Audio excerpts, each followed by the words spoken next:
You're listening to the Hazard Ground Podcast, with service members from across the military sharing their stories of combat and survival. And now, here's your host, Mark Zeno.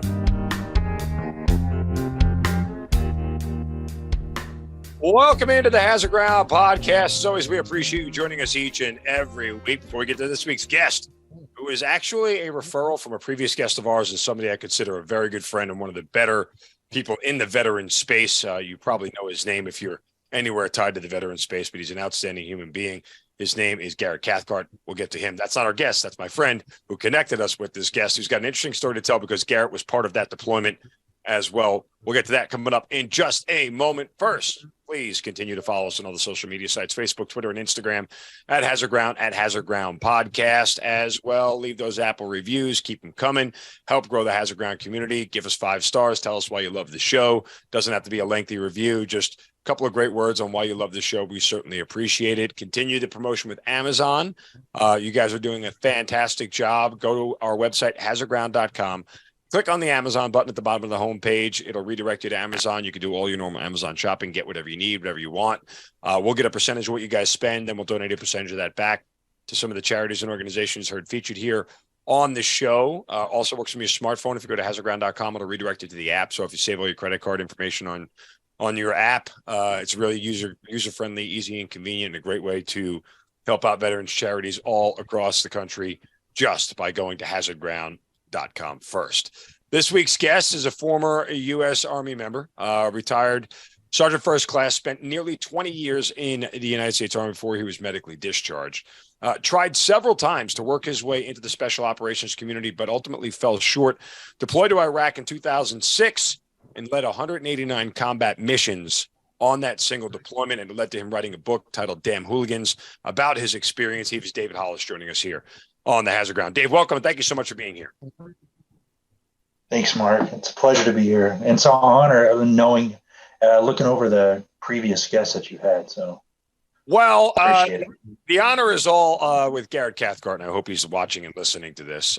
Garrett is a great friend, and he was your PL on that deployment. And Garrett is one of the most notable people in the veteran space, has worked in this whole space since he left the military and has been an incredible advocate for all of us. So if you don't know Garrett, look him up. And again, go back and listen to his episode here on the Hazard Ground so he tells you his personal story that you are closely tied to in Iraq in 2006. And like I said, before we started recording, you and I might have crossed paths without knowing it at some point in time, because Taji, Iraq was a fun place back in the day during the rise of all the violence in Iraq before the surge. You know, those were the good times. Those are the fun times before, you know, we had to put 140,000 people in there. But we digress. Nonetheless, your career starts way back in the early 90s. Tell me how and why you got in. So, let's see. I was born in the 70s, grew up in the 80s. You know, so all of my exposures were like G.I. Joe cartoons, Rambo movies, Oliver Stone's Platoon. And then it seemed like every Friday, Arnold Schwarzenegger was putting something out that had guns and explosions. So all of that stuff was very attractive to me. And then in 1991, during my junior year of high school, or January, February, Desert Storm happened. And 24-hour news being new, you know, we kind of get to watch the whole war, phase by phase, live on television. So all of that put together was really fascinating to me. It was exciting. It drew me in. And then my senior year, still at age 17, a buddy of mine had gotten a pitch from an Army Reserve recruiter and came to me and says, "Hey, this is a great deal. You know, college, guns, be in the woods, backpacks, camping, all of that stuff. It'll be great." So I went with him and signed a contract to the Army Reserves my senior year of high school. And turned out he had asthma and couldn't even sign up. So. Great idea for you, just not for me. Wonderful. That's great. So did you even know what you wanted to do when you signed up for the reserves? Do you have any idea what you wanted to do in the Army, or you just took the first thing available? Well, that's the hard part. Like, and I hate to say like regretting. I try to go without regrets in life, but you certainly have things when you look back on your life, you're like, oh, I could have done this differently, or I could have done that better. It's gonna like an AAR you would have on a mission. So I believe I would have been better off in infantry, but the problem with the Army Reserves is you're limited to what unit is within the radius of where you live. Right. So this happened to be a combat engineer unit, 12 Bravos, which actually, I mean, I ended up liking it, but I wasn't like fully excited about it once I found out like, hey, this is going to be your job. But I mean, it was still rucksacks and rifles and, a bunch of explosives. So it had all the cool stuff involved in it. But I mean, with reserves, like you're not getting any cool guy stuff out of that. There's nothing sexy about the Army Reserves. It's probably going to miss the recruiting slogan. There's nothing sexy about the Army Reserves, but so you end up though later on getting onto active duty. How and when? Yeah, so graduated in '92, started college, and then by 1993, none of that was really working out. So it was like active duty is the way to go. So even going active duty, when I went in, like, I want to be in infantry. And they're like, it's not going to happen. You already have an MOS. That's the one you're going to be. So I'm like, all right, whatever. So I took it and went in and spent a couple of years in Fort Leonard Wood, Missouri with a unit that really wasn't assigned to anybody. It was a force comm engineer unit. And then in 95, went to Korea. So that was my real first taste of what the Army is, 2nd Infantry Division in Korea. About 13 clicks south of the DMZ there, Camp House. I don't even know if Camp House is still in existence. So many changes have happened over there.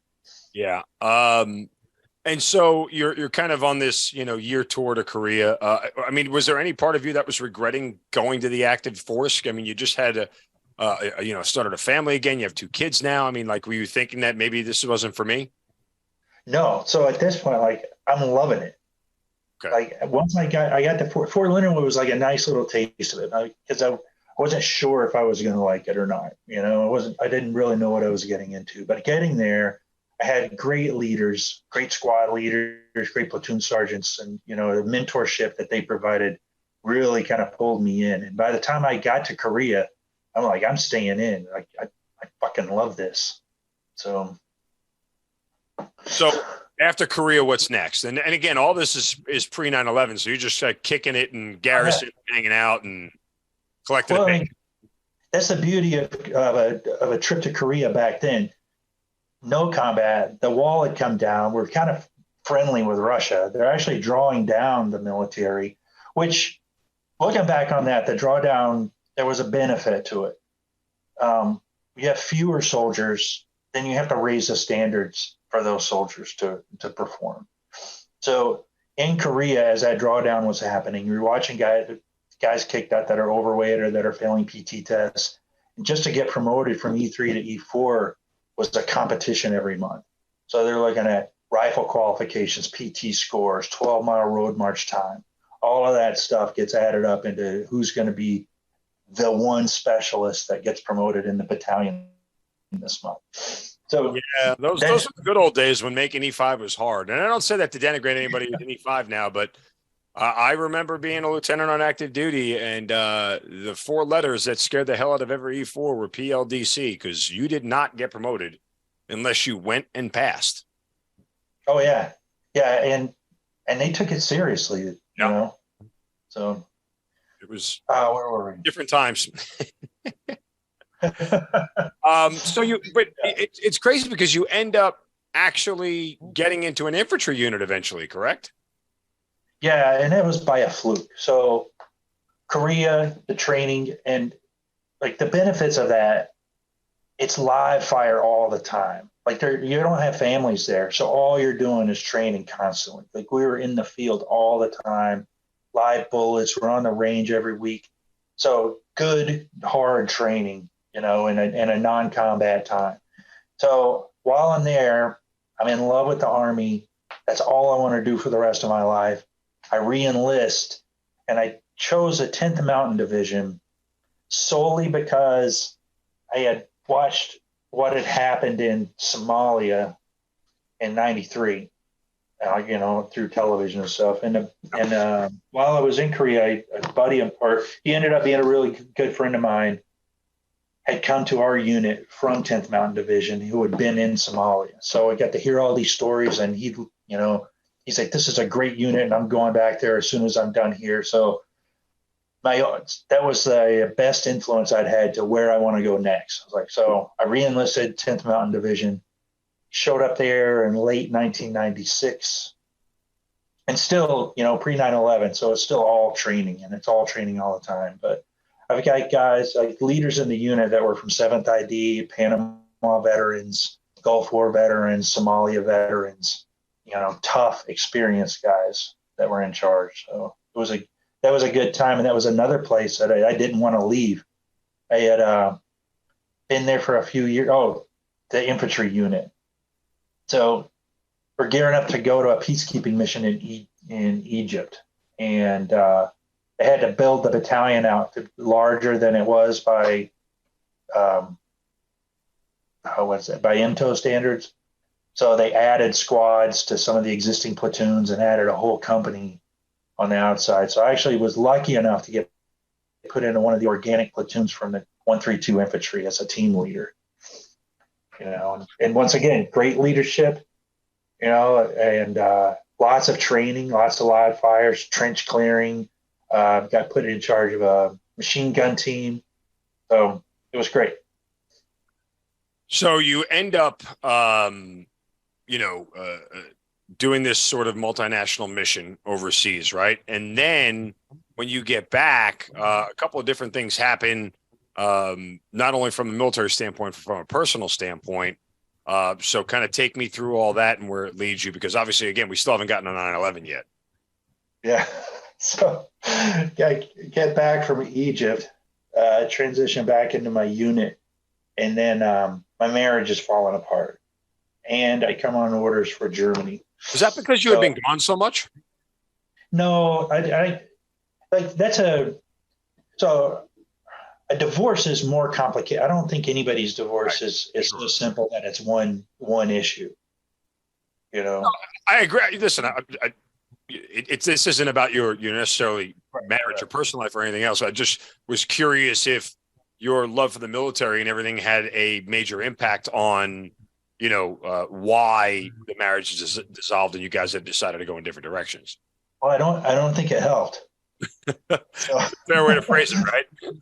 Yeah. So that was going on, and then I'd gotten orders to go to Germany, and I had petitioned through my chain of command, like, I don't want to go to Germany. I want to stay here, light infantry unit. And they're like, all right, we'll do what we can. So it went through the division commander. They signed off. Said, yeah, if this guy wants to stay here that badly, we'll keep him. And then within not even a year later, I come on recruiting duty orders. So it's like it was in that, and there's no getting out of that. Like recruiting or drill sergeant, you get one of those and you're going. You have to go, yeah. Well, now it's different, but yeah, back then it was, it was one of those sort of death assignments you knew at some point you had to take. One of them, Yeah, you didn't get much of a choice. And the same thing was on the officer side. You had to go either recruiting or ROTC or whatever and do that sort of downloading of personal information and passing it on to other folks, to sort of keep the new people coming in a little bit more ahead of the curve. Right. Yeah. And recruiting command, they wanted guys that were, they were young. They wanted guys that, that expressed that they loved the Army. And I did love the Army, but I wasn't a good salesman of it. So I didn't have a successful recruiting career and ended up getting out of the Army. I would go back to your previous statement. There's nothing sexy about the Army Reserves being a failing recruiting slogan going forward. So yeah, you've proven that you stink at it. Yeah. Yeah. So, so I ended up, I became a little disenchanted with the Army at that point, with the being forced out on recruiting duty. I wasn't doing well, and I was in not a great place to be a recruiter, but a great place to live. So they put me in Huntington Beach, California. Oh, which wow. was pretty awesome. Yeah. And then, but like if nobody in Huntington Beach, California in 1999 wants to join the freaking Army. No. So, because there were real jobs available. yeah, that, and the Marine Corps was killing it out there. So, Oh, really? Yeah. I mean, I suppose Coronado wasn't that far, right? Yeah, Coronado, and then Pendleton down in San Diego and all that. So they got the kids there had exposure to what Marines do and what the Navy is doing. The Army was so foreign to them that like we really didn't. It was really tough. If you were pulling somebody, it was tough. Right. So got out, and I ended up remarrying, and then. So you left the military on your own? Yeah. Okay. Yeah.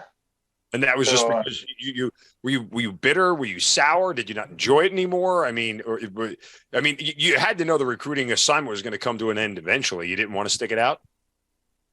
Well, so I was single parenting, and that was an issue paperwork wise.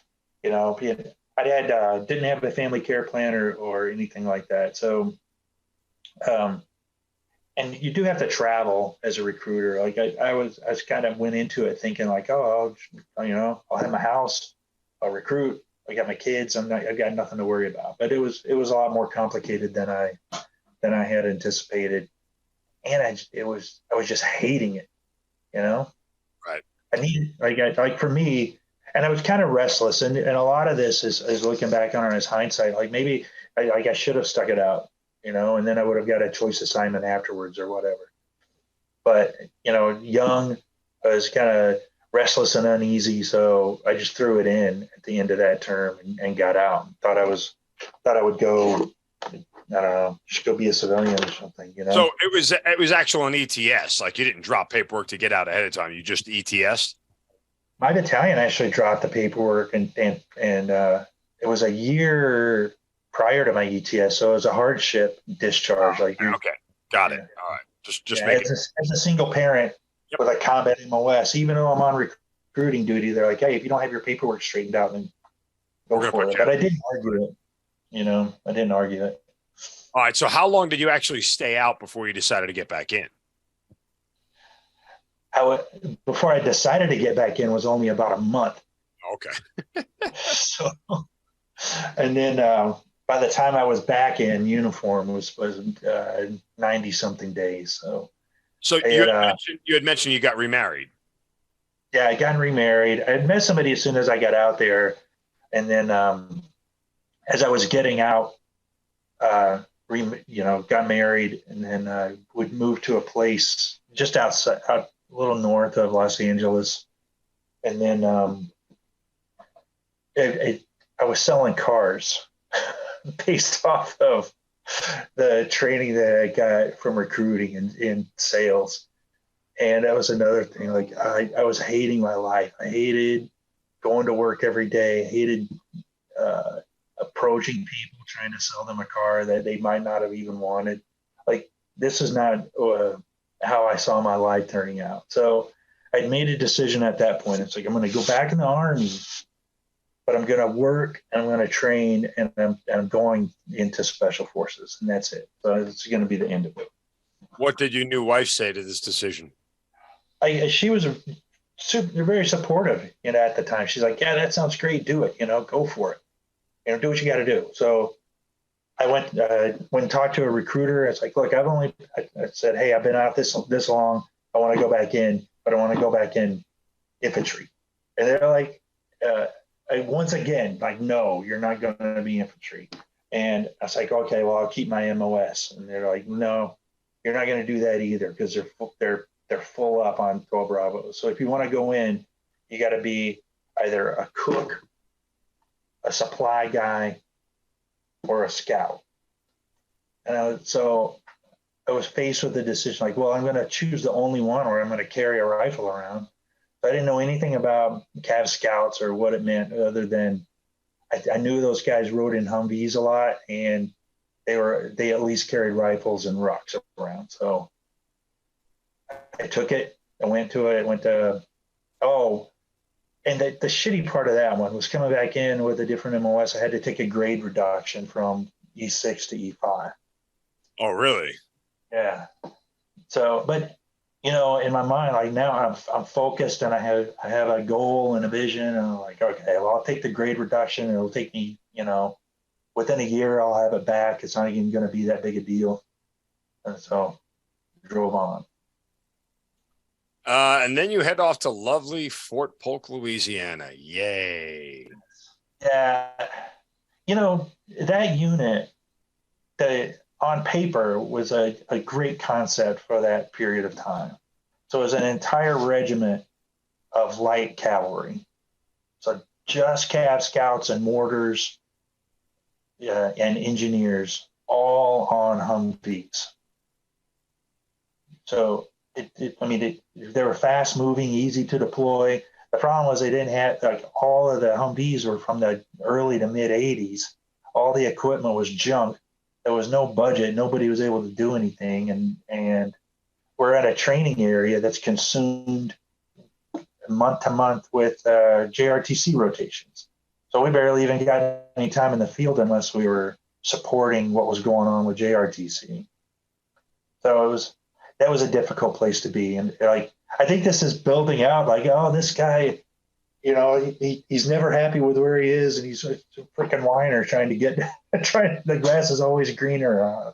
But I think, like, looking back on my life, like that's what it was in my career. Like, I was always looking, like, what's the next better thing that I should be doing than what I'm doing right now?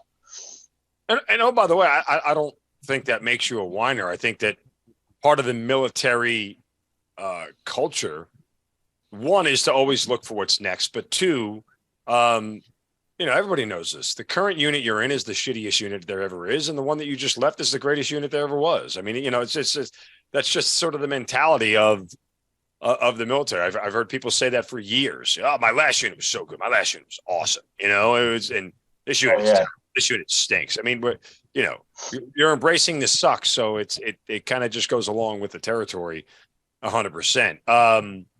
So where are you on 9/11? You're at Fort Polk, obviously, correct?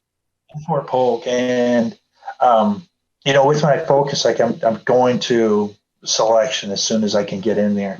So the benefit of this unit that wasn't going to the field much and didn't have a lot of requirements was I had all kinds of time to work out and swim and ruck and land nav and just do all of this stuff on my own.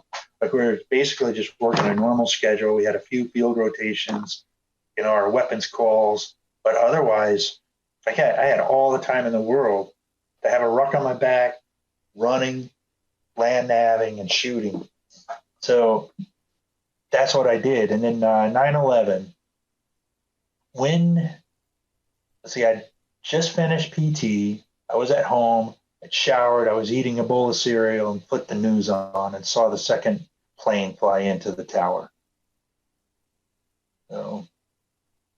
And your thoughts were what? Well, I mean, I didn't like. I think in that moment, like, nobody really knew what was going on.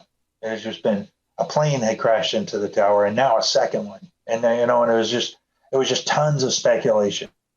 And then it's kind of funny. Like, immediately after that, the phone rang, and they're like, "Get to the troop right now."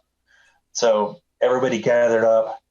Nobody knows what's going on, but everybody's prepping their equipment and prepping packing list, and like this is something, that's. And I think by that point, like later in the day, they had already started talking about it having been a terrorist attack, and we're gathering it like that. All of that stuff happened really quickly on it. So, but then, you go weeks by, like, this unit isn't going anywhere. 10th Mountain Division, the unit that I wanted to stay at, they were the first ones, besides special ops guys, but first conventional unit to hit the ground in Afghanistan. So now I'm there, like, going, well, that would have been my that would have been my chance to go over there. So, but you also have your sights set on something bigger as far as, going into assessment and selection to be a Green Beret. So when does that happen? that happened shortly after that. So I want to say in the following spring, I guess, is when I made it into, or got to go to selection. Okay. And that's interesting. So I'm going to keep talking about hindsight and about looking back over things or decisions that I made or how things happened through this, because it's like that's how it just builds upon the next story or the next chapter of my life. So going to selection, I was in the best shape of my life. I built myself up, and I was fast, and I could ruck, and I could swim, and could do everything I needed to do when I got there. This was a unique period of selection where they didn't have team week. And I don't know how many years that lasted without a team week, but the class that I went through was no team week at all. It was all individual skills and assessments. So, and the culminating event was this 40-mile land nav course. So I had built up for this, and going through it, of course it's a grueling, hard thing, but I'm staying middle of the road the whole way. I'm in the middle of the pack on the runs. I'm in the middle of the pack on the rucks. I'm in the middle of the pack on the land nav stuff. And the whole time, I'm still kind of questioning, like, oh, shit, am I going to make it? I'm still here. Am I going to make it? Am I going to make it? And then by the end, this is the graduation ceremony, I guess is how you would call it. One of the instructors is up on a podium with a bullhorn, and he starts calling out numbers of guys to get out of the formation. Right. And he turns and he faces those guys as he's calling out their numbers. And we're left standing behind him, right, in a group. So it's about half and half by the time he finished calling out all the roster numbers. And then he turns around on the podium and says to us, he's like, all right, you guys are selected. So, and that was like, all right, I fucking made it.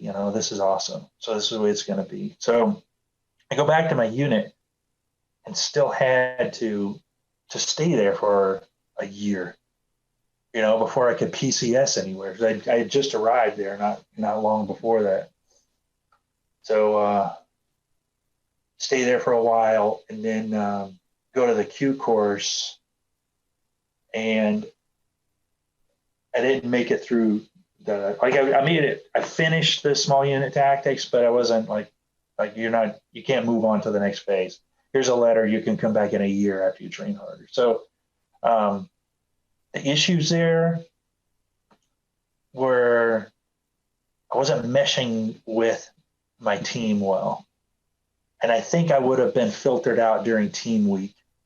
Right. In that source, so that's the hindsight piece I'm talking about. Like, I was performing fine as an individual, but whenever special operations says it's not for everybody, they don't mean like everybody can't physically make it. You might be physically capable of doing this, but if you're not meshing well with your team, and you guys aren't working well together, then if you're identified as being the guy that's not working well together as a team, then you're gone. And it makes total sense. Like, just say if I would have made it all the way through and I get to an ODA, and now I'm a liability to the team. Right. Let me ask you, go back and sort of replay it in your head. What would you have done different, knowing that team concept, that cohesiveness was of the ultimate importance? Let's see. Or was it one of those things where you just would never have gotten along with that group? Yeah, like, maybe if it was a different group of guys, you might have had a better chance. I mean, in hindsight, let it be 2020. What are we seeing here? Maybe so. I mean, so the way it worked out were like these peer reviews. Like, after every mission, you had to write. They had a little green cardboard card or a poster board card and a red one.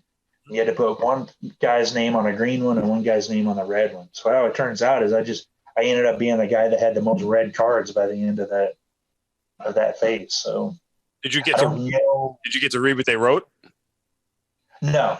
I mean, I don't know if I would have wanted to. I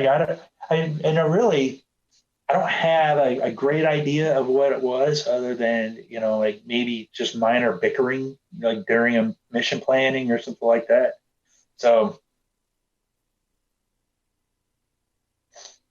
I mean, how disappointed are you after this? oh, extremely. Like, that was an extreme letdown, and I didn't deal with it well. I deal with it more like I was mad at the instructor, right, who had nothing to do with it at all. So in my mind, I'm holding it against this guy. It's like, this guy had something against me, and I should have progressed along with my team. But everything I'm saying now is that that was almost that was over 20 years ago. Looking at it now, so you put these pieces of your life together as you go along. And you're like, oh well, maybe I didn't belong there. I wasn't the guy that should have been there. As bad as I thought I wanted to be there, that wasn't for me. I was better served, or I was better off serving in a conventional unit, a ground combat unit. So that's where I've had my greatest successes. So I don't know why I thought that I should have been seeking out something bigger and better. You need good soldiers in the conventional units the same way you need good soldiers in the special ops units. So yes, you do, 100%. And again, I've said 100 times on this show, because I was fortunate enough to be deployed in that community, attached to an ODA. It's definitely not for everybody. And there are certain people who are outstanding soldiers, outstanding NCOs, and outstanding leaders who wouldn't mesh well in that community, just because that community is a very tight needle of the thread, and not everybody fits in it. Now, I fit in there. Great. Now, like for me, honestly, I think it's like the flip side. Would I have physically been able to, and I'm in great shape, like overall, but like, would my mental capacity have allowed my physical capacity to finish everything and do everything and everything else? And, it's kind of like, but mentally I fit in that environment, that world, because it's not robotic thinkers, right? It's people who aren't automatons. They're creative. They like to push the envelope a little bit and look for different things that aren't there. And they just see the world through a different prism. And I think that's kind of the reason why I was able to thrive in that environment. All right. So you end up actually in Iraq in 2003, or close to it. Yeah. So after this episode, I go back and I'm in a training unit at Fort Polk, and third ID. So let me back up a little bit. Afghanistan is going on.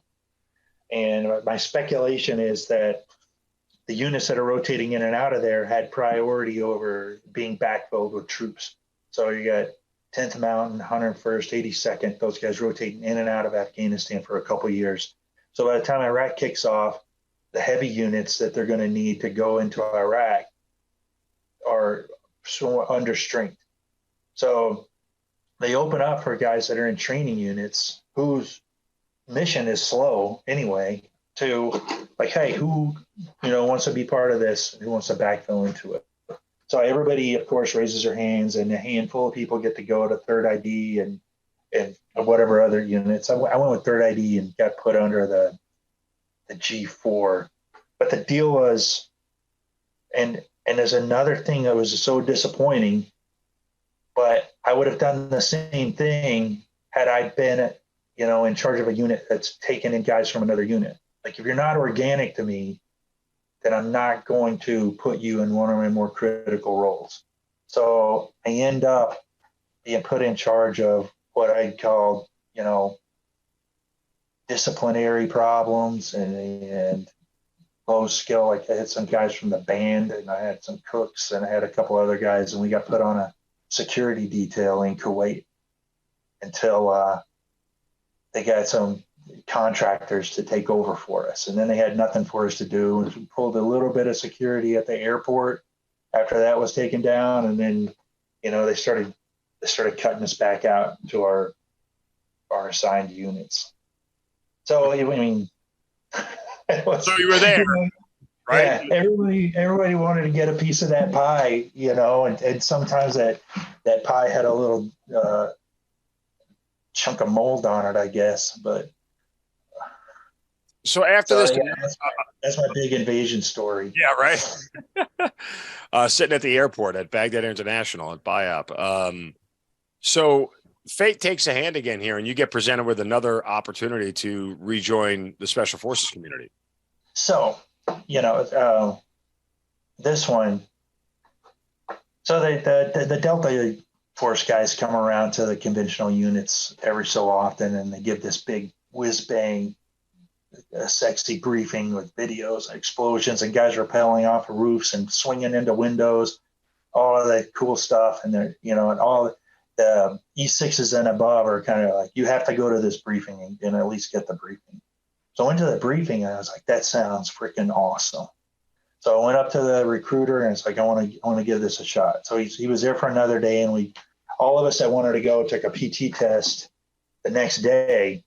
And then, a week or two later, some of us, or I don't know how many of us from Fort Polk, ended up getting a letter, but I got an invitation to go to selection. And so I took it up, and I got there, and I think I was just over a week, and they really broke me off, man. I can't even explain how tough that is. And the guys that make it through there have got to be machines. So I showed up there, and it's surrounded by guys that are obviously, from Ranger Regiment, from Special Forces groups and all that. You can tell by their T-shirts or their haircuts or whatever. And their legs are like tree trunks. And the land nav course, as they put it, was straight uphill. It seemed like it's in West Virginia somewhere in the middle of nowhere, but it's just insane hard. So I'd made it through their APFT and the road march, but whenever it came time for the terrain walk and the land navigation course, it just broke me off, and they weed you out. Like they don't even wait for you to get tired and quit. They're like, hey, be at this office tomorrow morning. And that's you're like, hey, you're not going to make it. We got you a plane ticket. You're out of here. Wow. Yeah. So I'm just, I mean, I don't doubt the physical nature of it, as you had mentioned. I'm curious, were you ever able to stay in touch with anybody who made it through? No, that's a funny thing. Like, there may have been 100 guys or so there. I didn't count, but it didn't seem like a large group of people. And it didn't seem like nobody was speaking to anybody.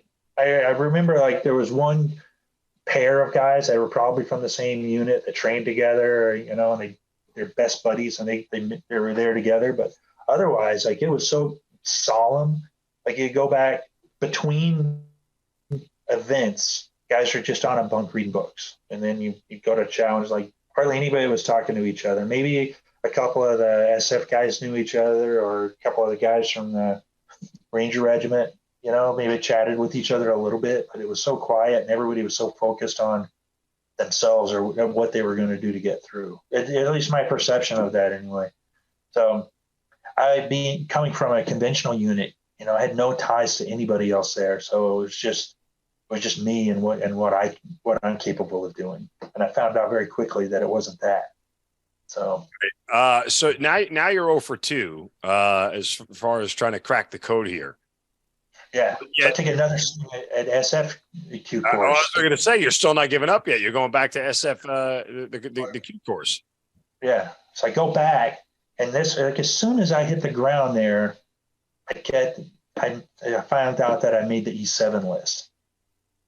And then it starts eating at my brain. I'm like, I'm going to be on a team, and I'm going to be a higher ranking guy on the team, but have the least experience, So that really kind of ate at my ego, I guess. And after a couple of weeks, I was just like, you know what, I'm just going to go back to the conventional Army. I'm going to go be a platoon sergeant, be the best platoon sergeant I can be, and give this up. So, I gave it my swing, I gave it my shot, and now I think I figured out where I belong. And that's, just back in a combat unit, being a scout platoon sergeant. Was there any peace in that for you? That was the kind of the closure of it, like it didn't, I wasn't being harassed by my brain anymore that I need to be doing something better. I walked out of there content with my decision. And you hear about it, it's like, don't quit, and I believe in that philosophy of don't quit, push yourself and try harder and all this. But after all these years of looking back on that, like the not quitting wasn't going to work out for me anyway, because I didn't belong there. Was there any part of you that felt like a failure? Oh, absolutely. Okay. I had this was my goal. This is what I had set out to do. This is what I've been training to do. And this is what, I was physically capable of doing this. Like I wasn't sucking on any of the physical events. It was just either a personality malfunction on my part, and then later on, it was ego in the end of that is what the best thing I can describe as that. Like, I didn't want to show up as a noob on an ODA as an E7. So. Gotcha. So you go back to being a Cav Scout now.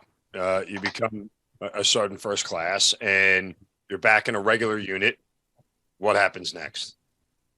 So I go to Fort Hood, Texas, and I had tried really hard to stay at Bragg and be part of 82nd and that almost, but they were still building up. So across the Army was this huge buildup of Cav Scouts.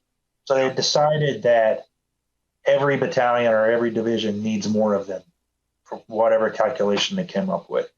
So in the heavy units, a brigade prior to this would have had a brigade reconnaissance troop, which is only about 80 dudes on Humvees. It got some cool sights and satellite radios and all that. And then I think in the light divisions, it was just a troop for the division. So everything was expanding out to each brigade of a heavy unit now gets an entire troop of reconnaissance. And they have a mixed bag, but a couple Bradleys and a few Humvees and 20 or 30 guys per platoon. So it was building out. So I arrived to Fort Hood as this transition is happening, and thinking that the BRT was, actually the transition started after I arrived. I was thinking the BRT was going to be the place that I should be. So I got in touch with the brigade sergeant major, told him who I was and where I came from and where I'd been and what I've done, what my qualifications are. And he's like, you're going to my brigade reconnaissance troop. Then that transition happened after that, and it was a full squadron. So the troop expanded out into, I don't know, 500 or so scouts, 3 troops. And this is what, about 2005, early 2006? Yeah. Okay. 05, yeah. When do you find out you're heading to Iraq for real? Oh, as soon as I get there. They already know they're going, and they know when they're going. So in December 2000, it's actually November 04, we going into 05. So December 05, we know we're going to Iraq, and we know that we're going to transition into this larger, heavier fighting force, and we're going to get all of our equipment and everything before we go. So I think we may have been the only unit that got issued our up armored Humvees and everything before we deployed. So we drew Humvees straight off the production line, still smelled like cart paint, outfitted them with all of our electronics and commo equipment and all that, took them to NTC out in California, and then deployed from there. So you get to Iraq in December of 05, right? Yeah. And So then we you're hit Kuwait first, and I think we rolled into Iraq on New Year's Day, so 06. you drove all the way up. Yeah, we drove from Kuwait all the way up and up to Taji, and each platoon was like we had to escort supply convoys up there. So it wasn't just a like move in and occupy your hooch. Like we had a mission leaving from Kuwait, heading into our forward operating base. So Iraq is in full bloom at this point in time. From Kuwait to Taji is probably about, by regular civilian vehicle, what, 3-4 hours? I think if you get to drive it like straight out, maybe 4 or 5 hours, but Yeah, it took us a couple days to move this equipment. I was going to say that's my next, for those civilians listening, Humvees, even though they can go 60 miles an hour, when you have a long convoy of vehicles, not everyone is moving at 60 miles an hour, and things break and you have to slow down. You have to make sure that everybody can see each other and talk to each other, and you don't get the convoy split. So, what was a 4 or 5 hour drive might be a day or two drive to get there, everybody safely and everything else. And plus drivers have to rest and rotate and things of that nature. So, when you start this drive, I mean, do you feel like it's going to go easy? It's going to go smooth? I mean, what are you hearing as far as the amount of enemy contact you may see? So IEDs were the big threat, and then IED accompanied by an ambush, the next level up on that. So we had trained for that. It had been like respond to IED, react to ambush, for that whole year prior to it. So I was confident as a platoon sergeant, like we know what we're doing. This is going to go great, So, but like also like you're on edge the whole time because now you're like in training, it's only going to be a few minutes, and that ambush is coming. You know that within this couple mile drive, we're going to hit the IED at this training site or whatever. So we got a couple 100 miles worth of driving to do at 30 or 40 miles an hour, escorting guys that don't even, there's a language barrier between the drivers of the trucks, the cargo trucks, and then there's a distance between the point vehicle, and then whoever's in the middle. And so out of my platoon we had 6 Humvees rolling there. We may have been spread out at 200 or 300 yards just by having the trucks with us.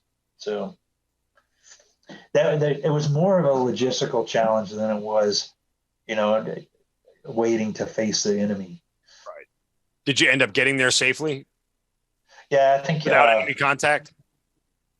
No real contact. Like some shots were fired shots, from, just like pop shots at us. Like nobody really kind of decided to take us on during that trip. No IED. Like it was pretty lucky. Right. Run actually to make that whole way with nothing but a few distant shots fired at you. So you get to Taji and you guys settle down there. What's your mission? What are you told? I mean, you're responsible for an AO. Kind of give me the lay of the land. Yeah. So initially we get assigned an area in a rural area with some roads that are just like rampant IED placement out there. And it was more on patrol routes. It wasn't a supply route.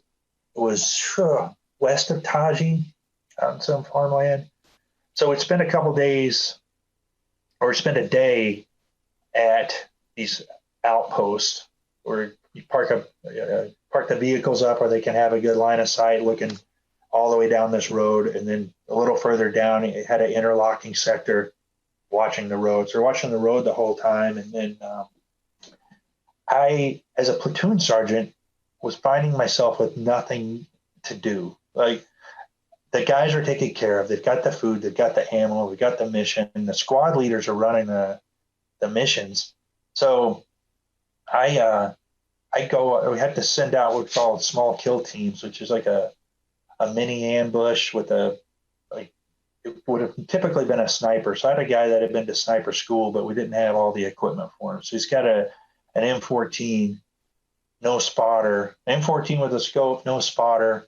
And we put this team together with him, a 203, a saw, and then I went with them and carried the radio and would maintain commo with our commander the whole time. So not what should have been done by the rules of what a platoon sergeant is supposed to be doing, but I had nothing better to do. So I want to go be part of the mission. Plus I get, it gave me an opportunity to teach these guys, these less experienced guys operating at night, by them, just a 3 or 4 man team out there by themselves for, I think we would do 2 to 3 days, each one of those observation posts, and still no contact out there. Like it was, you would see something that looked shady and then call it in, and then the trucks would respond, kind of like a police action. And then, so by March of 06, we had picked up a new AO on the north edge of Baghdad. And we're told that one of our other platoons are told to go secure us a site. So they picked us a nice blown out factory building complex with some walls around it. We set up there and started running missions. And that's where we got busy, like doing what we thought we were there to do. So, well, let's define busy. I mean, again, you had 189 combat missions that you ran. I mean, beyond that, obviously the operational tempo is going to pick up. The enemy contact's going to pick up. Take me through some of it.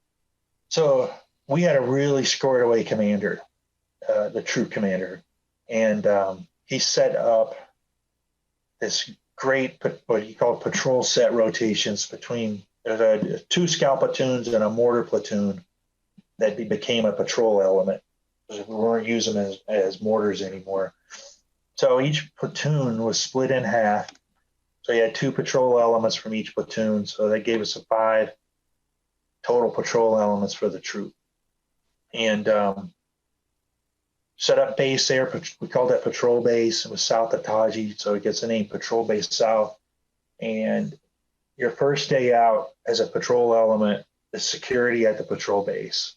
And then your second day out is should have been, it varied depending on at what type of intelligence we got later on in it, but the set was to be information gathering. So that's when you're going out on that first day off of security, talking to the locals, seeing what you can pull up about who put out IEDs and where this person might be, or what groups that are opposing the U.S. or Iraq forces, where they might be. Just got a human intelligence gathering. And then the third day out should be your mission.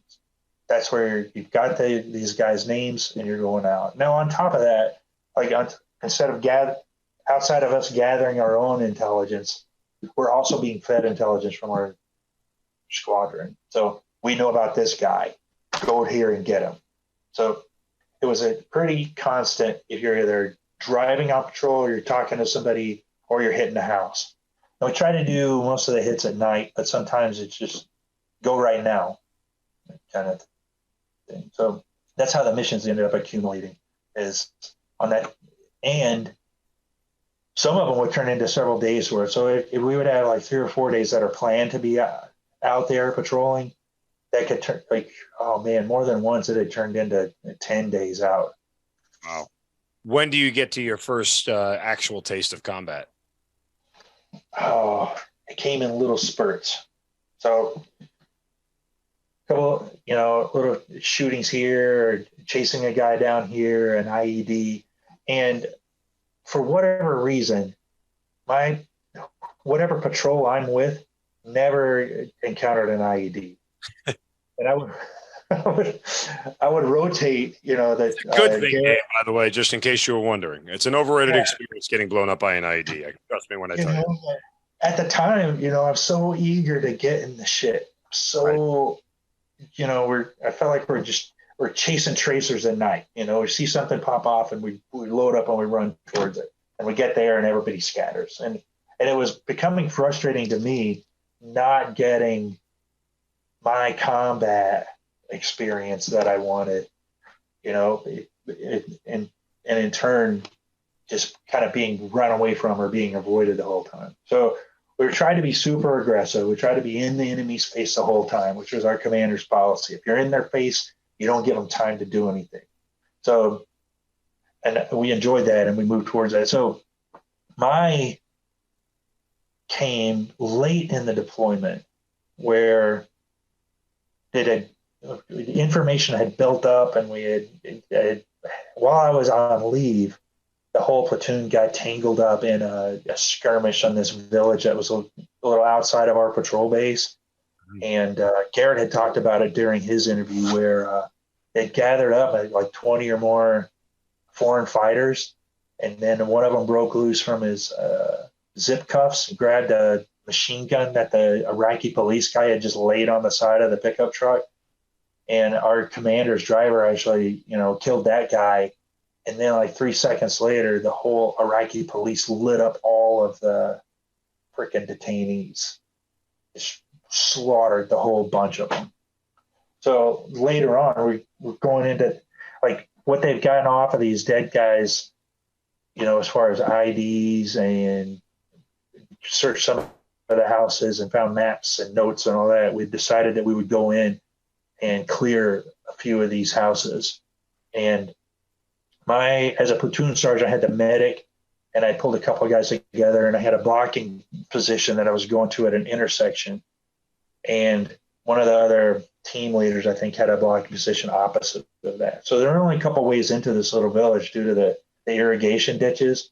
So if we block both of those off and then go in, and the other two squads are going to clear these houses, pull out whoever's in there and whatever they can find. So on the way to my objective, we're crossing, like there's a small rise on the terrain. We're moving through these, like I want to say it's an alley, but the whole stinking village is just built out of junk and trash and scrap metal. So everything was an alley, with random cars parked in different places. So as they're coming up over this rise, and then we see at the intersection, there's a street light lighting it up, but I didn't want to be in the light, but there are also, a handful of dudes there with guns. So we drop down, radio it in, and the only thing, so we've got a new commander now. I didn't get into the original commander that set us up on these patrols. So he had gotten killed in April. So got a new commander now, another super squared away guy, and he's an infantry guy and aggressive. I was a big fan of this troop commander, just on his aggressiveness. But when I reported, guys, like my objectives occupied armed guys, he just said, use your rules of engagement. I was like, okay, well, shit. So the rules of engagement were to show that you're shout, shoot. Yeah, shout, shoot. So we're laying there. We crawl up to the edge of this IV line, and I was like, and we waited. Oh man, it seemed like it was probably only maybe 30 or 40 seconds, but it seemed like forever to wait. Like, what the heck am I going to do? So I just yell out, like, "Hey!" And then those guys turned and started, and they all just went cyclic on their full trigger on that, full auto from their AKs. So we lit those guys up, and they dropped. And then as I report the contact, another group of guys come around a corner, right into the light. It's like we're being fed bad guys into this. Like, fish in a barrel isn't even a good enough term, because they're maybe 20 or 30 yards from us in the light. We're in the dark, night vision, laser aiming devices, and light up the next group of guys. And then while I'm calling in that contact report, a guy kicks out a gate open right in front of my saw gunner. So the saw gunner lights that guy up. And it was, that was the longest trigger pull that I've heard on a saw in my life at that point, when he lit this one guy up. So after that, we're waiting, I'm calling it in, and we're getting ready to sweep the objective, to clear it of the weapons, and account for them. And then we hear a bunch of guys coming out of the woods, or I don't know, I guess it's brush and weeds and shit on the far side of it. So they fire at us, and kind of these guys start to maneuver on us like a fire team bounding, and they avoid avoid the light on each side, but we can still see them, and take those guys out, and then it's all quiet. So then we move through clearing the objective, get the weapons all out of the way, get them ready to be destroyed with an incendiary grenade, and then I'm calling it in. And by that time, the mission is rolling up on the main objectives. So they're like, destroy the weapons and roll out was the last call on that. So it ended up being like 20 or 22 dead guys in that intersection. And it's like they were just running towards us. Like I got everything I wanted out of a combat engagement in that one fight, definitely. Well, in retrospect, yeah, you got everything you wanted out of it right there, because it's an experience like many people in uniform. They just want to know if they're good enough to survive it, right? They just want to know if they got the chops for the whole thing. When you look back on that, I don't want to use the word enjoyable, because nothing about combat in and of itself is enjoyable. But do you look at that same experience with the same favor, that it was fortuitous for you? Not at all. So Get it now. So now, like when I look back, I still talk about it. If I tell that story, there's still a layer of excitement built into it, right? Sure. But it's not from joy. So the adrenaline from that, it can't even be explained. So if you try to, you can't even compare that to anything else. Like you served in a special operations unit, but I assume you're airborne school, and that's a parachuting, or mm-hmm. So the excitement that you can get from jumping out of a plane, is one layer of that. But so getting in an engagement, the excitement from that, there's just the pure adrenaline of it is that. So, but what you were asking, like looking back on that, the shitty part of it, the part that makes, if you really dig into it, is we don't know that those dudes were bad guys. We don't know for sure that they were part of an insurgency or anything other than trying to defend maybe there were guys that were just trying to defend their village against the insurgents, that are kind of run around more or less like gangsters. So that is a piece that can really eat at you if you let it. Are you letting it? I have. How'd you reconcile it? I think some of it by writing, and and a lot of it by talking to my wife about it.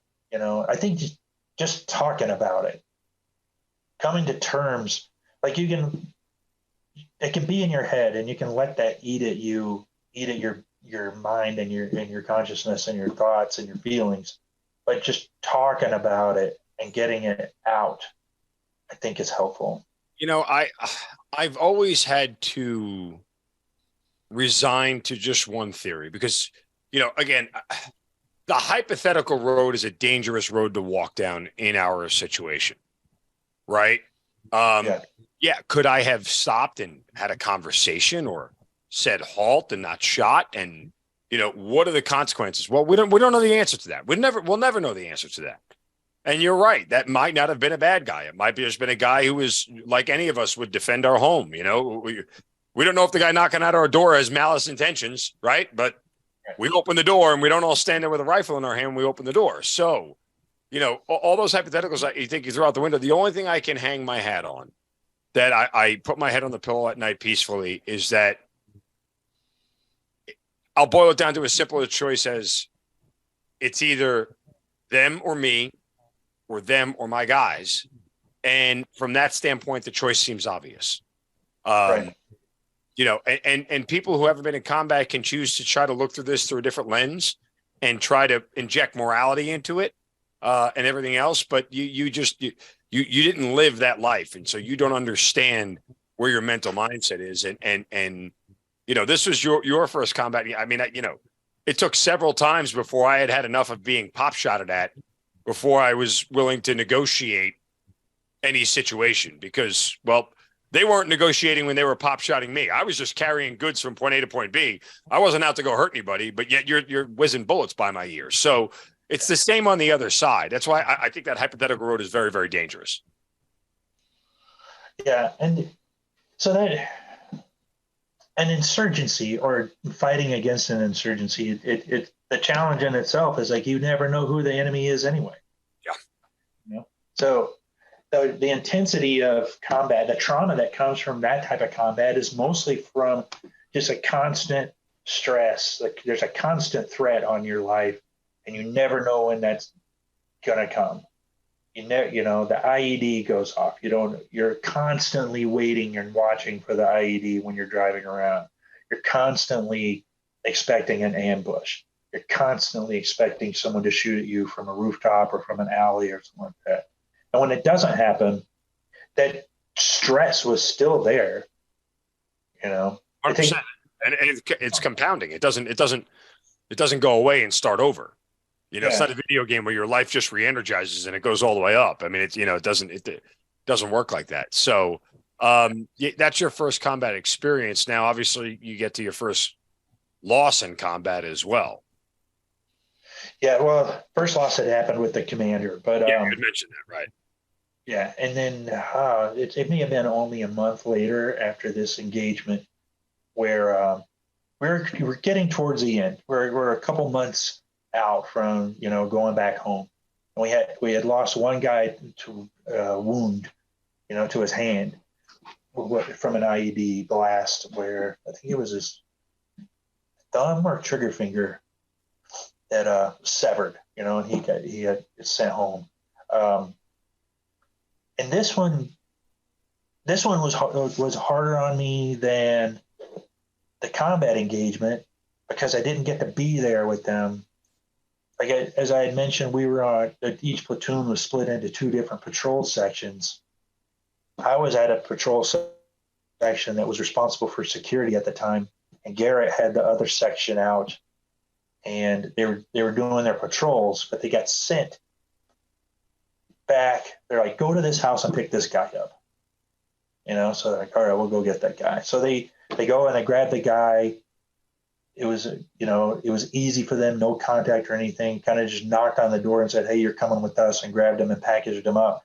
And on their way back, I hit with a massive IED, artillery rounds underneath the vehicle. So we had lost the whole crew of the point vehicle on that mission. And that 3 guys or 4? 4.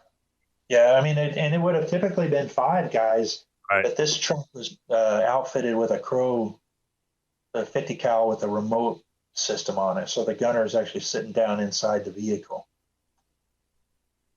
So those 4 guys are out, and you feel absolutely useless there on the radio, taking the call and trying to retransmit the call back to help and get the medevac going. Or how did you find out they hit an IED? Like it was reported to us. IED, the contact report was reported through us. So. Gotcha. Did you know immediately what vehicle it was and who was in it? Yeah, when they said the lead, like I knew the structure of the patrol section, so I knew when they said it was the lead vehicle who it was. So I knew who would be on point on that mission. So yeah, the 4 guys immediately, even though they didn't have to give their names, they said, the lead vehicle was taken out. So I knew immediately who that was right away. When you guys all consolidate back at the patrol base, what's being said to each other? Did you and Garrett have a conversation? I didn't see him for another. I don't think I saw him until the next day or later. Like we couldn't pull off the patrol base. They I think he actually flew out with the guys and ended up at the hospital down in the green zone, and the rest of the section went back to Taji. So I wasn't relieved for until the next day, and then went back and linked up with the rest of the platoon at Taji. So it had been a number of hours by the time we all consolidated. Obviously, the rest of the troops are devastated. How are you helping them put it all back together? I don't even know if I was that helpful with it, and that's a thing that that I look back on. Like I don't even know how to explain my mentality at the time. You go into a combat situation expecting loss. You have to, like, that's something you have to accept before you even get into it. And then I also, as a platoon sergeant, didn't want to be seen with any layer of softness, so I don't know if it was a good thing or the bad thing that I just tried to maintain my rigidity and discipline and still enforce those same disciplines and rigidity on the guys. Like I don't know. Do you think that was a good idea at the time, knowing what you know now? No, I think I should have, I guess, using what a coach would do and pull them all together and kind of talk about it, instead of what I did was like, you need to get back to the mission. The mission's not over. So. Is there regret in that decision? Yeah, well, yes. So the short answer to that is yes, regret. But then, if you want to, you try to live your life without regrets, and even knowing that, every decision you make, you're not making great decisions all the time. Nobody is. And nothing that you do is perfect. So I think it's more of a matter of, you look back on that and accept it, own it, and understand it, and then don't make decisions, don't make those same mistakes again. So regretting something is more of a waste than learning from it. Sure. So I think I've learned from that, and I've become a more understanding and reasonable person in my older age than I was there as a 31-year-old platoon sergeant, just trying to herd cats. What were some of your soldiers saying to you after all this that you just kind of responded with, hey, we got to keep doing the mission? Or were they not even saying anything? They weren't saying much of anything, and the guys that I was, had the most direct contact with were, of course, the squad leaders. So, and my two top squad leaders at the time, that affected them deeply. And I should have been the guy that was mentoring them through it. Instead, I was the guy that was pushing them to keep going forward. I didn't hear their concerns the way I should have been hearing them. I wasn't listening well to them, and it affected them to the point like their mission effectiveness degraded after that. And I had to let them sit back on several rotations. So I think I could have, had I listened to them more, but I tried to understand more what they were feeling and how they were dealing with it, and been a better leader and guide them through it instead of push them aside and tell them to suck it up, then I think it would have been much more effective. Apologies for my dog. Yeah, I mean, it's always a slippery slope to stand on, because you do the best with the information you have in the moment, right? I ask the question all the time: would we have benefited more from, taking a knee? Would we have benefited more from, taking a moment to just give ourselves a day off and decompress and everything?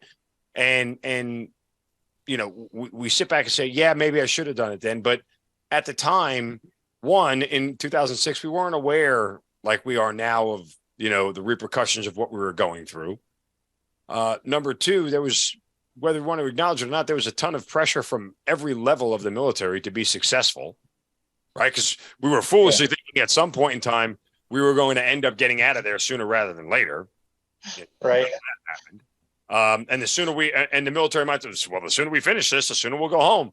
So all that was at play. And with that information, it's just very tough to acknowledge and recognize that might have been an option.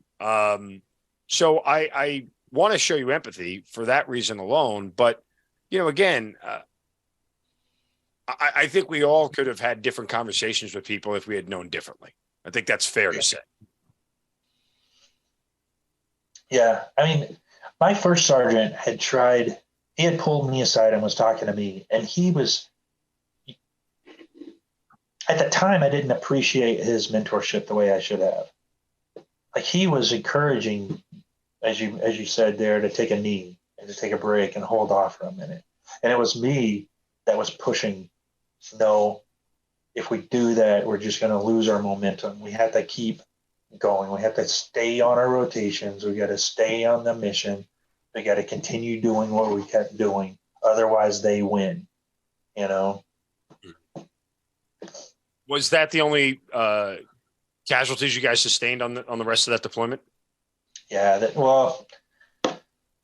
From the troop, we had our first commander there, and we had my 4 guys, and then the 1 wounded guy, so 5 from my platoon, and then we had a guy that we were rolling up the patrol base and about to hand it over to another troop that was replacing us, or they may have been an infantry company. I forget what their makeup was, but we had a guy commit suicide there at the patrol base, just 2 weeks out from going home. Wow. Yeah. So I never got the story on it, and I was in such a bad place, to look back on the way I saw the world back then. I was a terrible human being, Mark. So not only did I kind of disregard my own guys getting killed and push everybody to go forward, but when this guy, this poor kid, whatever he was suffering from, committed suicide, I was aggressive about it. I didn't go to his memorial. I didn't what kind of person does that, is what I thought to myself back then, and sometimes I hate myself for feeling that way about those guys. He was clearly suffering from something. He didn't want to go home for whatever reason, and that's beyond me to even try to pull that out. But I hate to even think about how I was back then, and the mindset that I was in. It's just ridiculous to treat people like that. Why are you so hard on yourself about this all these years later still?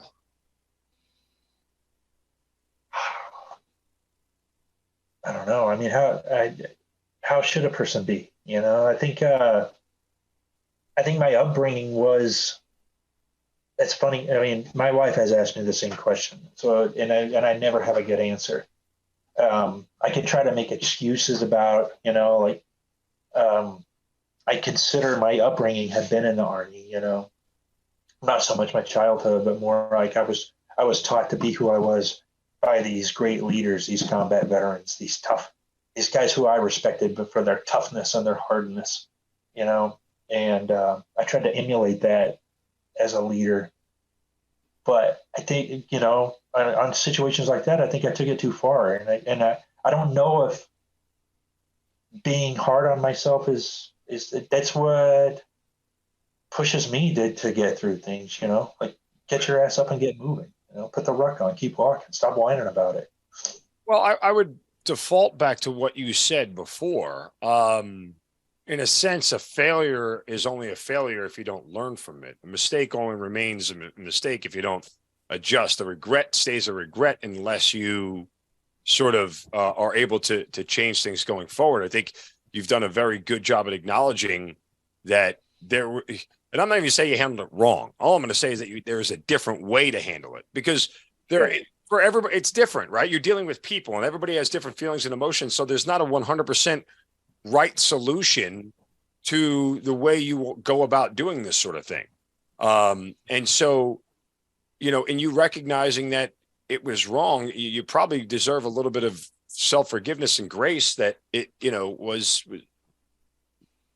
that there was a different option. But again, you did the best with what you had with the information in front of you. I don't think there was if somebody had been sitting there telling you, Dave, you need to lighten up. Dave, you need to lighten up. Dave, there was probably a lot of lockstep people, including Garrett and some others going, okay, we're going to keep pushing forward. We're going to keep pushing forward because that's what we did. That's who we are.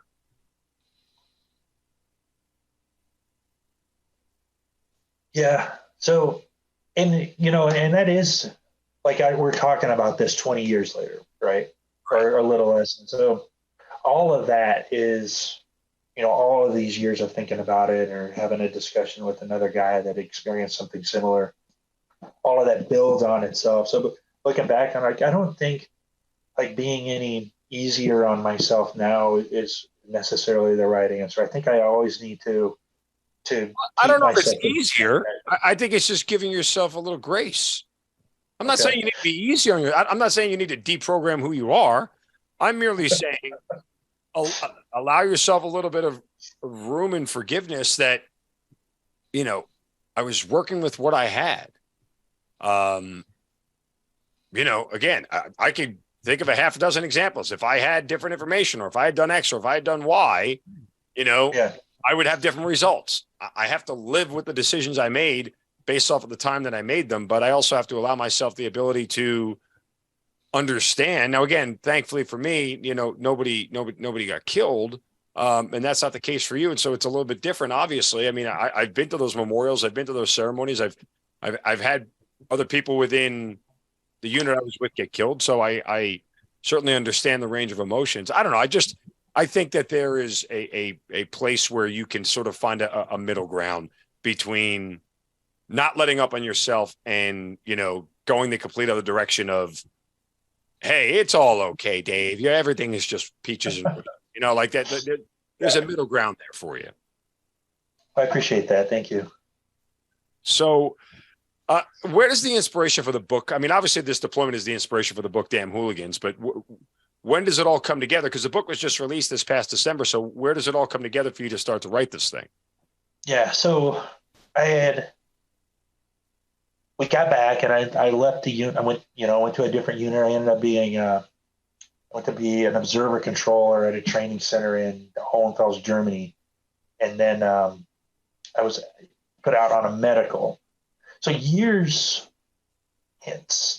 number of years went by, and these deployments, especially one that's that busy, and you're working with these guys closely day in and day out, and for days and nights on end, like that really sticks with you. And I thought about that for years, all the time, and I haven't really sought out therapy the way I should. I've rejected it more than anything. And I've gone to a few therapists, I would say, but it's just I'm not finding the person that I'm willing to share those things with, that to the degree that I need to. So working through those events in my head, thinking about them constantly. And then I stayed in contact with Garrett and a couple of the other guys over the years, and we talked about this. And then it was 3 or 4 years ago, I decided I'm going to write a movie about this. Not the true story, not a documentary, but create a story where I can work out some of these events and these happenings. So it ended up, I had studied how to write scripts, wrote it, turned one in, got a bunch of how to do it better guidance back from some pro writers, wrote a second one, turned it into a couple contests, got a couple awards from that, rewrote it based on the guidance from the third version of that. It did very well on a contest circuit. And there's a website called Coverfly where you can post script writings, and they get reviewed and they get put in contests. And it made within the top 14% out of 100,000 projects on there. So I had all these aspirations like, oh, this thing is going to get great. It's going to get picked up. But they don't get picked up. I think a lot of directors write their own, or they have a writer that they pull to write the story. So I saw an ad to convert your script into a book. We're this company and we provide this service. So I reached out to that company, and it's a Brilliant Stories Inc. They're movie producers and writers, to the basis of it is. So they got me linked up with Susan B. Flanagan, who is an Emmy Award-winning scriptwriter and international best-selling author, and she co-wrote with me to convert this script into this story. And it was helpful having number one, a female voice and mind looking at this aggressive, gritty, all male-oriented story. But she brought a little bit of the softness and the emotional piece back into that I was leaving out, because I guess I'm blocking it out of what I wanted to tell. So she pulled some of that out in this story. I'll ask the big picture question first. How much peace did it give you to write it? How much, did it do what it was intended to do and allow you to sort of breathe again emotionally about the events that had happened to you? I think so. The buildup of it over the years, just writing for no reason, and then turning it into the script and into the book. It was all therapeutic, maybe better than even sitting down and talking to a therapist that has no concept of what it's like to be in combat or to lose people or to realize that you were a total asshole about it, during that whole time anyway. So on top of losing the people, you're also, a part of the problem with other people's recovery, or maybe they're not able to. So. I'm reading a quote here. I assume it's from the book. I found it online, but tell me if I'm wrong here. But it sounds like, after talking to you, this is definitively in the book. And it says, "Don't thank me for my service. I didn't give it to you. I gave it to my country, my family, my friends who served beside me, some of whom died in the process. Don't thank me for unquestionably obeying orders, injuring and killing other humans, and destroying infrastructure, businesses, homes, and the environment.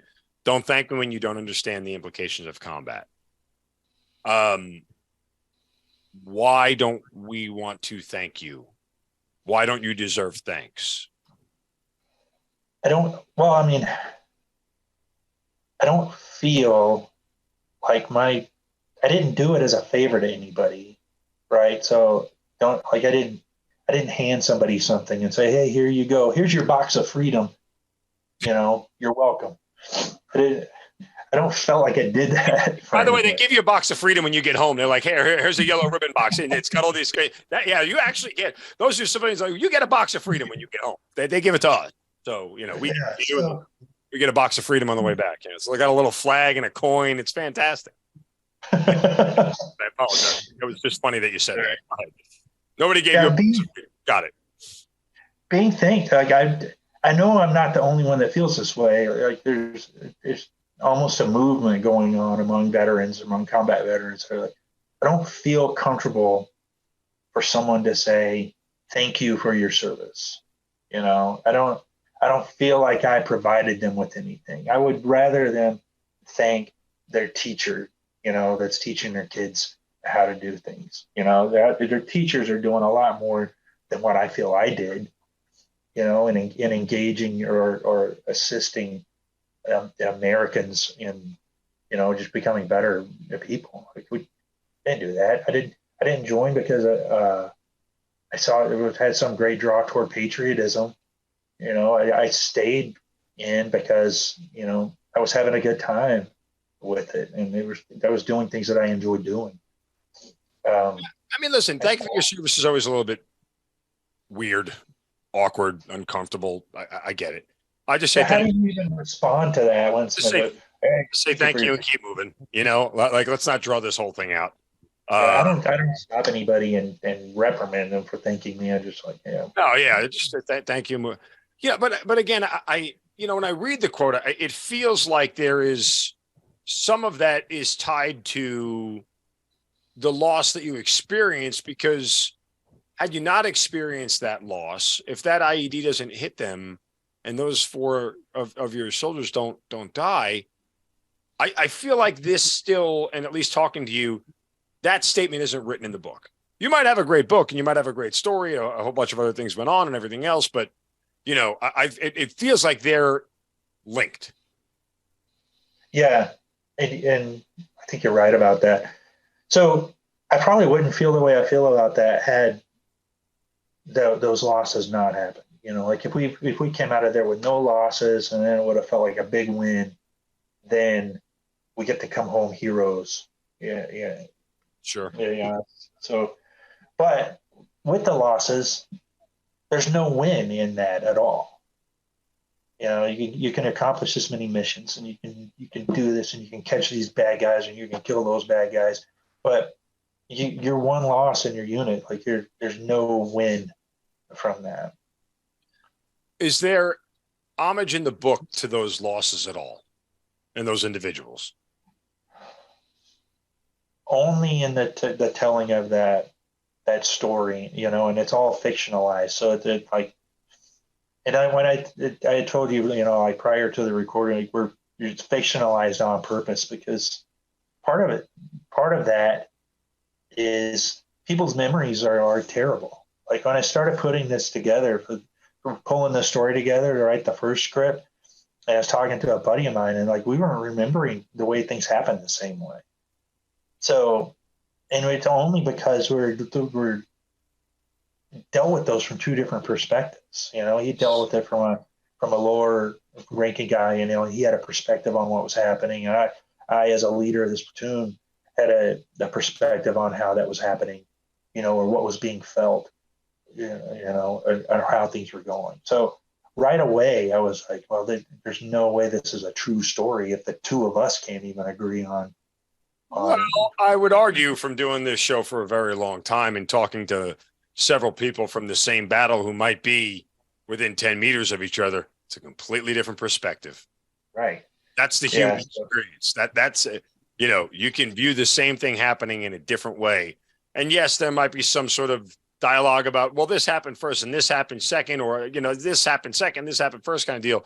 But in reality, that is just an individual's perception of combat and what they're taking in as priority in those moments, what draws their attention and solicits emotion. I mean, everything about combat solicits emotion, but what I mean is, you tend to get laser focused on one thing at a time in combat, whatever it is that is usually causing you the most threat. But beyond that, I would just say, I think that may be part of it. Not that there can't be any truth somewhere in the middle.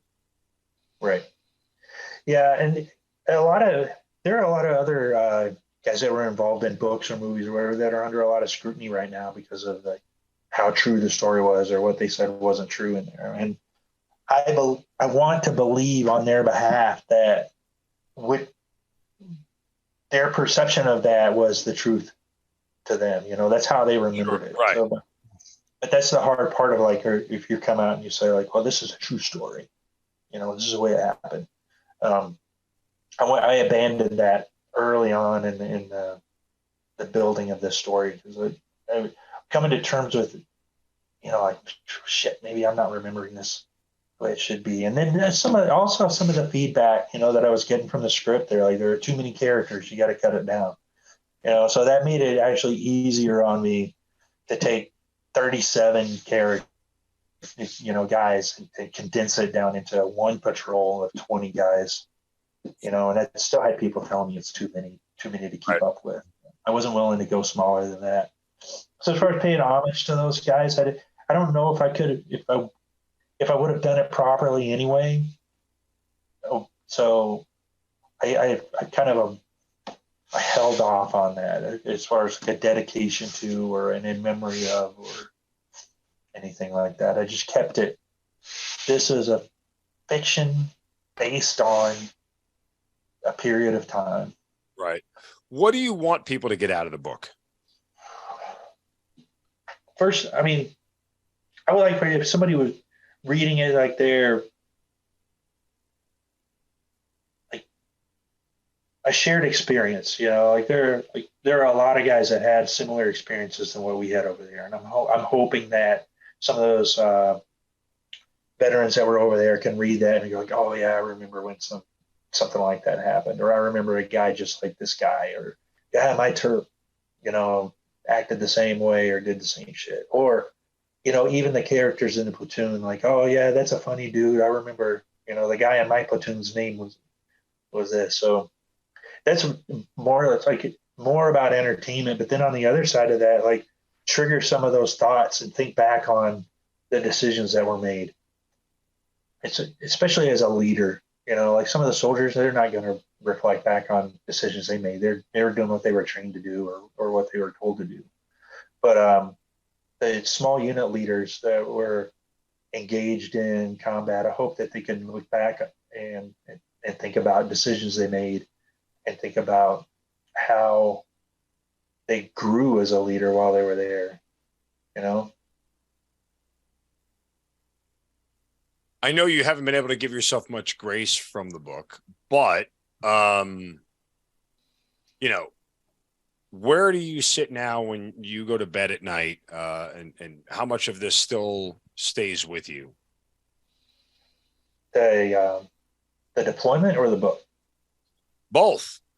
Okay. Well, I mean, the weird thing about like that, and I had rejected like the idea of PTSD for a number of years, and I had been screened for it, and it never came up. Nobody ever said like, "Hey, you have post-traumatic stress disorder."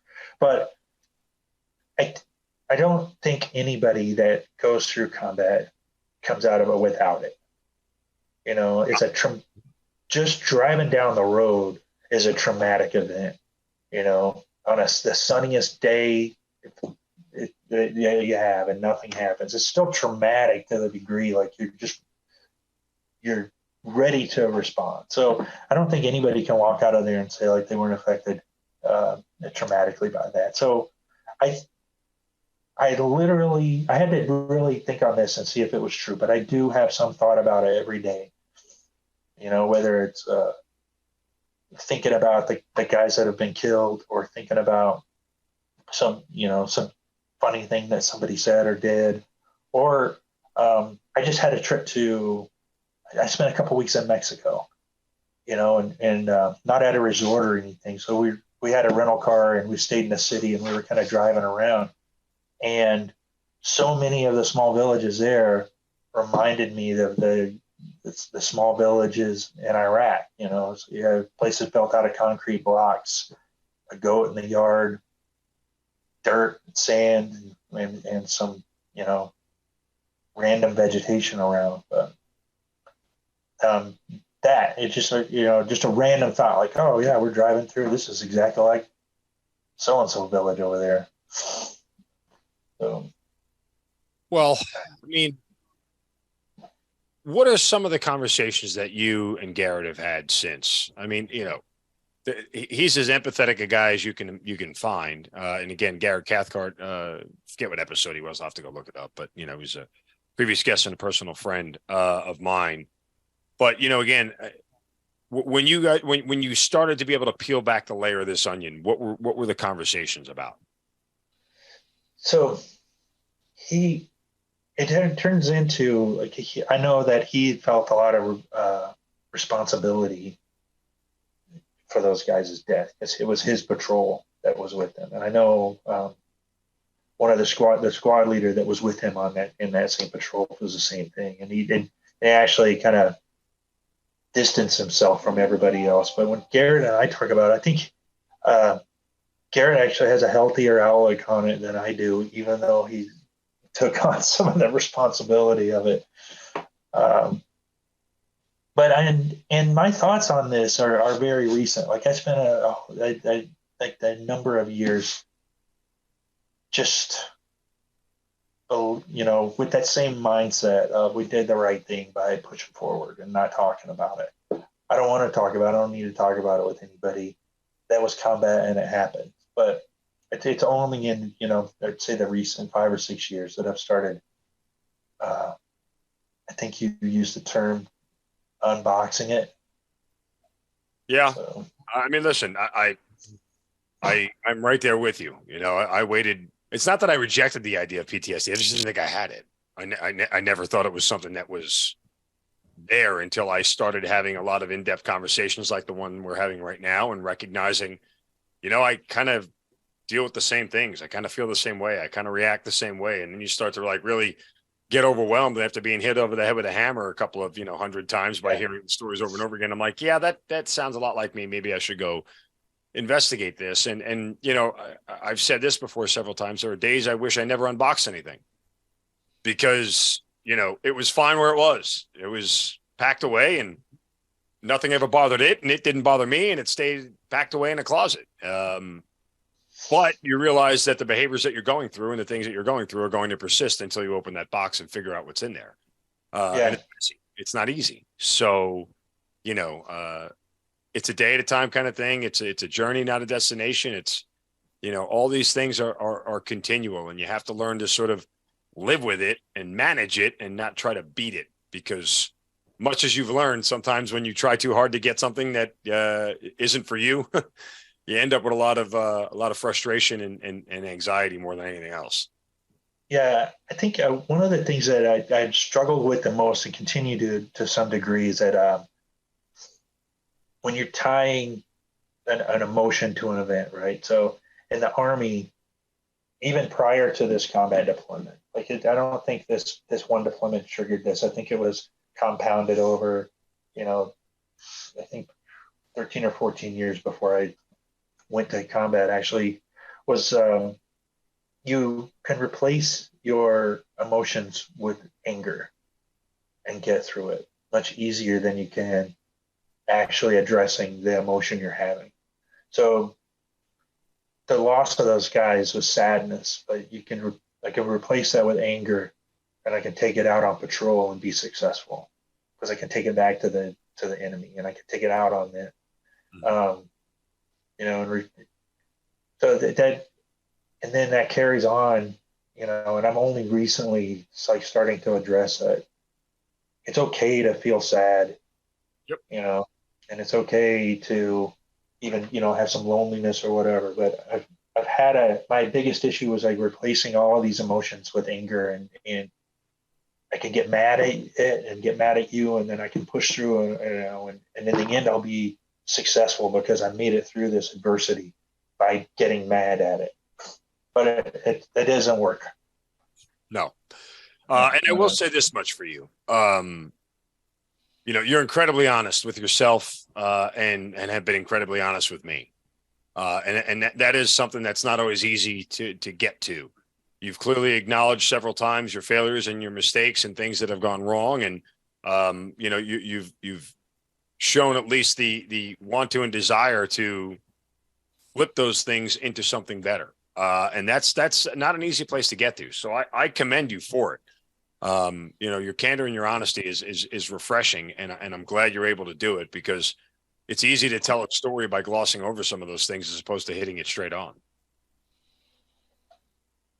Yeah, I appreciate that. I don't know how to respond really to you, but look, I mean, I appreciate it. That's enough. I don't think there's more of a detailed answer. But I do think, again, that there is some more grace you probably can show yourself just from telling 300 plus of these stories. I have a sense of where the spectrum is, and what people have dealt with. By no means am I a psychiatrist, psychologist, anything. I'm just a friend and a guy who's heard a lot of these things and just kind of understands the challenge that's in front of you. But again, I think the writing helps. I think the talking helps, and I love the concept of the book and the movie. I think it's great. Again, it's called Damn Hooligans, about your 2006 deployment to Iraq. And I suggest everybody gets it, picks it up, reads it, and uses it as their own personal sounding board for what's going on in their head. But there's entertainment value there as well with the book. Yeah. Well, look, again, it's great to talk to you. I'm glad that Garrett connected us. I'm glad that you were so willing to share your story and tell all these things. And again, I think it's remarkable. I would never use the word failure with you because I don't think you failed at anything. I think you've tried and you've learned and you've grown and you've advanced and everything else. So despite not achieving certain things, despite not bringing everybody home safely, I don't think that failure would ever be a word that I would come into my mind to describe anything that you've discussed today. I think it's about learning and about growing, and that's the path that you're on. And I think it's perfect. Yeah. And it just takes so many years to let that really sink in. Yes. Because we're conditioned to a certain way of thinking. You either succeeded or you failed. Right. And especially in the military, right? It's go, no go. That's it. Yeah. Go or no go. You pass or fail, and that's it. And you're sort of inextricably tied to one side or the other, no matter what happens. But again, when you're dealing with humans and people and situations that aren't written down in a manual somewhere, in a DA or a DOD or a DAPAM, whatever the hell you call it, it's totally different. So again, I give yourself some grace, brother. Trust me, you've earned it. You deserve it. Thanks. You just keep the memories strong. You don't have to let the loss be forgotten. You honor them, and it's fair to say that they would forgive you as well.